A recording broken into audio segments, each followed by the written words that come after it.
MP আনারের লাশের টুকরা খুঁজতে কসাই জিহাদকে নিয়ে ভাঙড়ের কৃষ্ণমাটিতে কলকাতার সিআইডি, ঢাকায় ৩ জন ৮ দিনের রিমান্ডে। আজিজ বেনজির কাউকে প্রোটেকশন দেবে না সরকার, বলেছেন ওবায়দুল কাদের। ক্ষমতাসীনদের প্রশ্রয়ে তাদের এত অপকর্ম, অভিযোগ বিএনপির। বহুতল ভবনে ঘুরে দাঁড়াবে আগুনে পোড়া বঙ্গবাজার, শনিবার নির্মাণ কাজের ফলক উন্মোচন করবেন প্রধানমন্ত্রী। ৩ বছরের মধ্যে দোকান বুঝিয়ে দেওয়ার আশ্বাস। দেখছিলেন বিআরবি কেবল সংবাদ ছিল না, এবার বিস্তারিত। এমপি আনোয়ারুল আজিম আনারের লাশের টুকরা খুঁজতে কসাই জিহাদকে নিয়ে ভারতের কৃষ্ণমাটিতে কলকাতা সিআইডি। এদিকে এই হত্যার ঘটনায় ঢাকায় নিখোঁজ মামলা ও কলকাতায় হত্যা মামলায় 4 জনকে রিমান্ডে নিয়েছে দুদেশের পুলিশ। ঢাকার সিএমএম আদালত 3 জনকে 8 দিনের রিমান্ড দিয়েছে। অন্যদিকে পশ্চিমবঙ্গের বারাসাত জজ কোর্ট কসাই জিহাদকে দিয়েছে 12 দিনের রিমান্ড। এদিকে এমপি আনারকে হানি ট্র্যাপে ফেলা শিলাস্তি কান্নায় ভেঙে পড়েন আদালতে, নির্দোষ দাবি করেন নিজেকে। বিস্তারিত ফরুক বাবুর রিপোর্টে। ঝিনাইদহ 4 আসনের সংসদ সদস্য আনোয়ারুল আজিম আনার কলকাতার সঞ্জীবা গার্ডেনের যে ফ্ল্যাটে গিয়েছিলেন তার সিসিটিভি ফুটেজে দেখা যায় তার সাথে ছিলেন সহযোগী ফয়সাল ও শিমুল ভুইয়া, কিন্তু সেখান থেকে জীবিত ফেরা হয়নি আনারের। ফুটেজ বলছে 13 মে দুপুর 2টা 51 মিনিটে সঞ্জীবা গার্ডেনের ফ্ল্যাটে ঢোকেন এমপি আনার। কয়েক ঘন্টা পর বের হয়ে আসেন শিমুল ভুইয়া ওরফে আমানুল্লাহ। তার হাতে ছিল একটি লাগেজ। এরপর তার সঙ্গে পলিথিনের ব্যাগ হাতে বের হন আরেকজন। দরজা লক করে অন্যরা বেরিয়ে গেলেও দেখা যায়নি আনারকে। এমপি আনারকে হত্যার অভিযোগে শুক্রবার কলকাতার বারাসাত আদালতে তোলা হয় কসাই জিহাদকে। তার দেয়া তথ্যে গোয়েন্দারা জানান এ হত্যার মূল পরিকল্পনাকারী বাংলাদেশি বংশোদ্ভূত মার্কিন নাগরিক আখতারুজ্জামান। তার নির্দেশেই তিনি সহ 4 জন এমপি আনারকে ফ্ল্যাটে শ্বাসরোধে হত্যা করেন। হত্যার পর সত্যি সত্যি কসাইয়ের কাজই করেন জিহাদ। এমপি আনারের শরীর থেকে মাংস এবং হাড় আলাদা করেন। এরপর পরিচয় নষ্ট করতে মাংসকে কিমা করে তা প্লাস্টিকের ব্যাগে রাখা হয়, আর হাড়গুলোকে ছোট ছোট টুকরো করে কলকাতার বিভিন্ন অঞ্চলে ফেলে দেওয়া হয়। এদিকে এমপি আনার নিখোঁজের ঘটনায় গত বুধবার গ্রেপ্তার হওয়া 3 আসামিকে ঢাকার সিএমএম আদালতে হাজির করে ডিবি পুলিশ। শুক্রবার মেট্রোপলিটন ম্যাজিস্ট্রেট দিলরুবা আফরোজ তিথির আদালত অভিযুক্ত আমানুল্লাহ ওরফে শিমুল ভুইয়া, শিলাস্তি রহমান ও ফয়সাল আলী ওরফে সাজিকে 8 দিনের রিমান্ড দেন। অপহরণ একটা মামলা করা ছিল, সেই অপহরণ মামলায় আজকে 3 আসামিকে রিমান্ডের আবেদন করছেন। 10 দিন করে রিমান্ড চেয়েছেন। প্রত্যেক আসামিকে 8 দিন করে সতর্কতার সহিত হাইকোর্টের নির্দেশ মোতাবেক জিজ্ঞাসাবাদের জন্য আদেশ দিয়েছে। আদালতে তোলার পর শিলাস্তি রহমান কান্নায় ভেঙে পড়েন। তার পক্ষে আইনজীবী না থাকায় নিজেই আদালতকে বলেন, ওই বাসায় আমি ছিলাম, তবে ঘটনা সম্পর্কে কিছু জানা নেই। এমপি আনারকে হানি ট্র্যাপে ফেলতে শিলাস্তি রহমানকে ব্যবহার করা হয়েছে কিনা তা তদন্তের বিষয় বলছেন রাষ্ট্রপক্ষের আইনজীবী।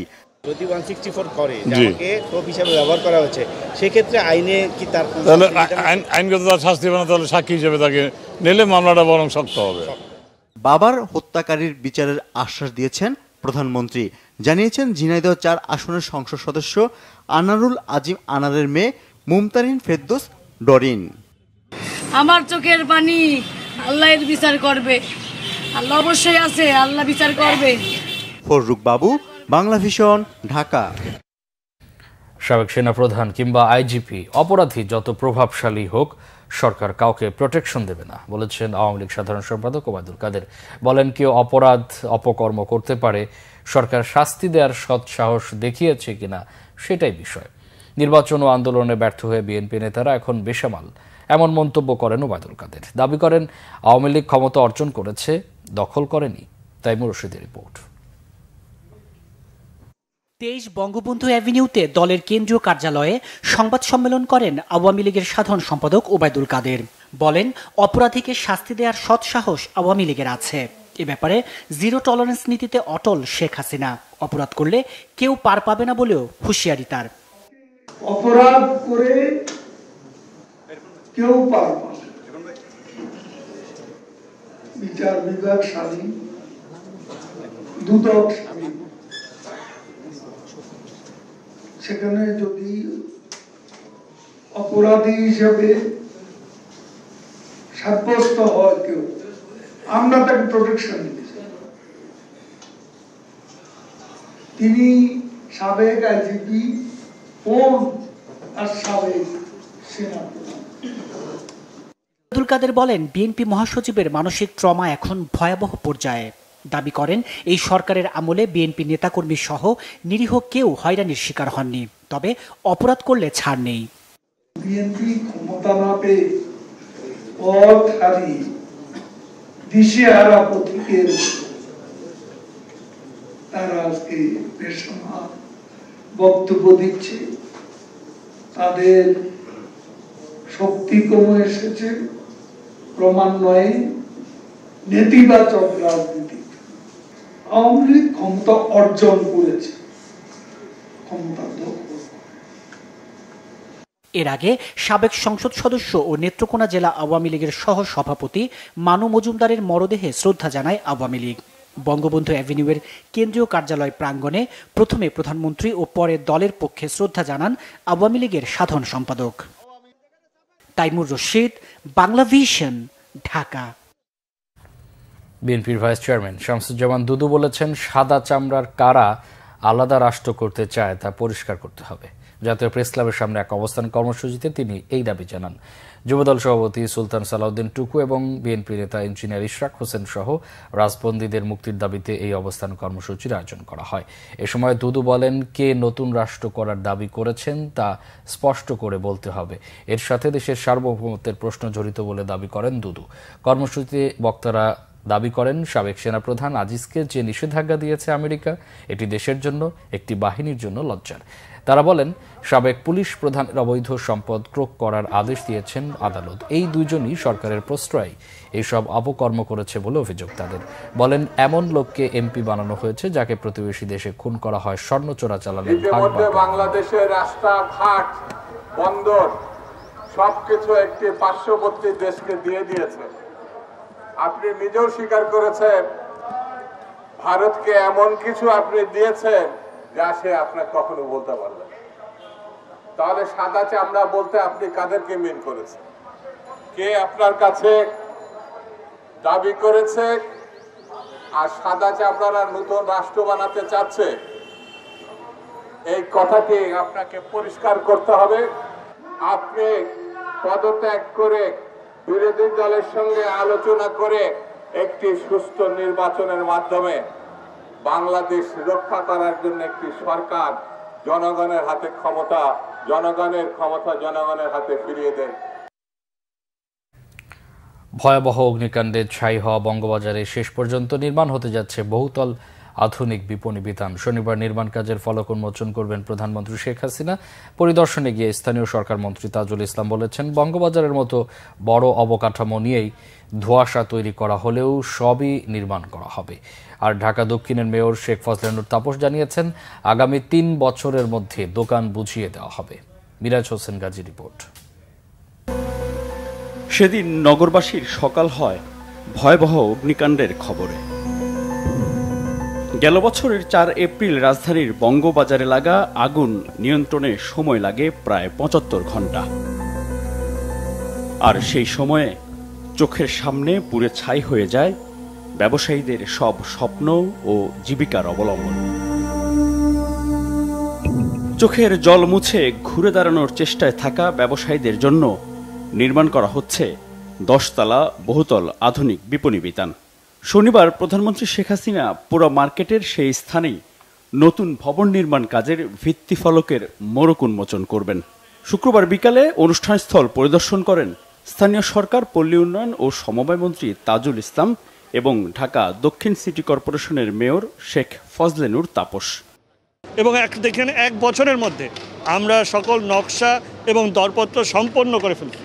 এখন মাননীয় প্রধানমন্ত্রী আগামীকাল যখন এটা ভিত্তিপ্রস্তর দিয়ে দিবেন, ফলক উন্মোচন হবে, এখানে অনুষ্ঠান স্থল উনি ত্যাগ করার পরেই আমরা কাজ শুরু করে দেব। না, আসলে মাননীয় প্রধানমন্ত্রী তো বাংলাদেশের মানুষের ভাগ্য উন্নতির জন্য কাজ করেন এবং সারা বাংলাদেশের মানুষের ভাগ্য উন্নতির যখন কাজ করেন তখন ঢাকার উপকণ্ঠে এরকম একটি বঙ্গবাজার যেখানে ব্যবসায়ীরা ব্যবসা বাণিজ্য করে অর্থবিত্ত রুজি রোজগার করেন, তাদের এই বিষয়ে কেন উনি বিবেচনা নেবেন না? এরকম দুয়াশা থাকার কোনো কারণ নেই। আমাদের প্রত্যেকটি অবকাঠামোর ব্যাপারে দুয়াশা ছিল, বাস্তবায়িত। এ সময় প্রশ্ন ছিল, ক্ষতিগ্রস্ত ব্যবসায়ীরা কতদিনের মধ্যে দোকান বুঝে পাবেন? ইচ্ছা রয়েছে, পরিকল্পনা রয়েছে যে 3 বছরের মধ্যেই আমরা উন্মুক্ত করে হস্তান্তর করে সকল ব্যবসায়ীদের হাতে এই মার্কেট, এই বিপণী বিতান তুলে দেব। একই সময় আরও 2টি প্রকল্পের উদ্বোধন করবেন প্রধানমন্ত্রী শেখ হাসিনা। মিরাজ হোসেন গাজী, বাংলা ভিশন, ঢাকা। নতুন একটি গ্যাস ফিল্ডের সন্ধান মিলেছে সিলেটের কৈলাসটিলায়। সারা দেশে গ্যাস উৎপাদন বাড়াতে নতুন যে সকল প্রকল্প হাতে নেওয়া হয় তার একটি এই কৈলাসটিলা 8 নম্বর কূপ। এই কূপের খনন কাজ শুরু হয় চলতি বছরের 11 জানুয়ারি। 4.5 মাসে সফলভাবে খনন কাজ শেষে চূড়ান্ত সিদ্ধান্তের জন্য গ্যাসের প্রেসার সহ অন্য পরীক্ষা নিরীক্ষা শুরু হয়েছে। শিগগিরই আনুষ্ঠানিকভাবে গ্যাসের মজুদের পরিমাণ জানাবেন সংশ্লিষ্টরা। তারা জানিয়েছেন, এই কূপ থেকে প্রতিদিন 18 থেকে 21 মিলিয়ন ঘনফুট গ্যাস জাতীয় গ্রিডে যুক্ত হবে। কবি আসাদ চৌধুরীর সব লেখা লিপিবদ্ধ করে আসাদ চৌধুরী স্মারকগ্রন্থ বের করেছে কাঠপেন্সিল সাহিত্য সংসদের সম্পাদক কবি সীমান্ত আকরাম। শুক্রবার বিকেলে রাজধানীর বিশ্ব সাহিত্য কেন্দ্রে এই প্রকাশনা উৎসব অনুষ্ঠিত হয়। অনুষ্ঠানে প্রধান অতিথি হিসেবে উপস্থিত ছিলেন দেশ বরেণ্য চিন্তাবিদ ও লেখক অধ্যাপক ডক্টর সলিমুল্লাহ খান। সভা প্রধান হিসেবে ছিলেন প্রখ্যাত লেখক, সমাজ বিশ্লেষক ও রাষ্ট্রচিন্তাবিদ অধ্যাপক আবুল কাশেম ফজলুল হক।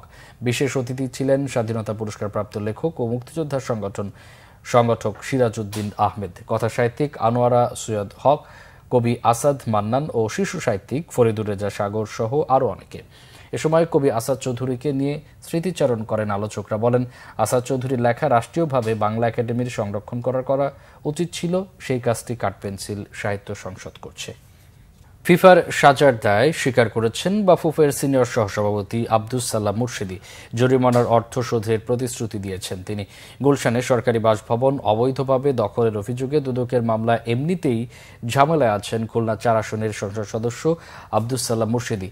কাটা গায়ে আবার নুনের ছিটার মতো এবার যোগ হলো ফুটবলে দুর্নীতির কলঙ্ক। বাফুফের অর্থ কমিটির প্রধান হিসেবে ফিফার দেয়া অর্থের অনিয়মের কারণে সালাম মুর্শিদিকে 10,000 সুইস ফ্রা অর্থাৎ প্রায় 13 লাখ টাকা জরিমানা করা হয়। অনিয়মে ক্রয় ও পরিশোধের প্রক্রিয়াগুলোতে মিথ্যা তথ্য, ত্রুটিপূর্ণ ক্রয় আদেশ ও ভুয়া দলিল বেষণের দায়ে দেওয়া হয় এই শাস্তি। ফিফার রায়ের বিরুদ্ধে আপিল করবেন না সালাম মুর্শিদি, দিয়ে দেবেন জরিমানার অর্থ।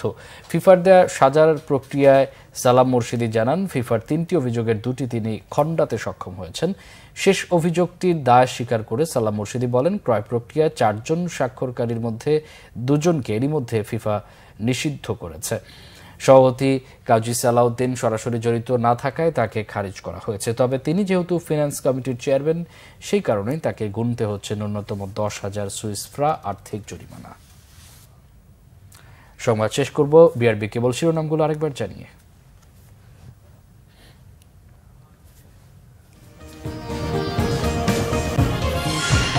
এমপি আনারের লাশের টুকরা খুঁজতে কসাই জিহাদকে নিয়ে ভাঙড়ের কৃষ্ণ মাটিতে কলকাতার সিআইডি। ঢাকায় 3 জন 8 দিনের রিমান্ডে।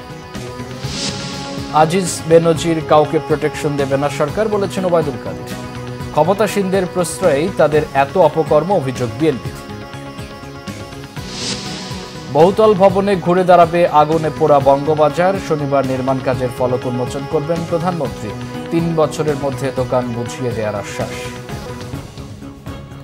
এই ছিল এখনকার মতো। পরে সংবাদ সকাল 7:30 দেখার আমন্ত্রণ রইল। এছাড়া বাংলা ভিশন সংবাদ ও সংবাদ সংশ্লিষ্ট অনুষ্ঠান দেখতে ভিজিট করুন www.bvnews24.com ও facebook.com/banglavisionnews এবং সাবস্ক্রাইব করুন youtube.com/banglavisionnews।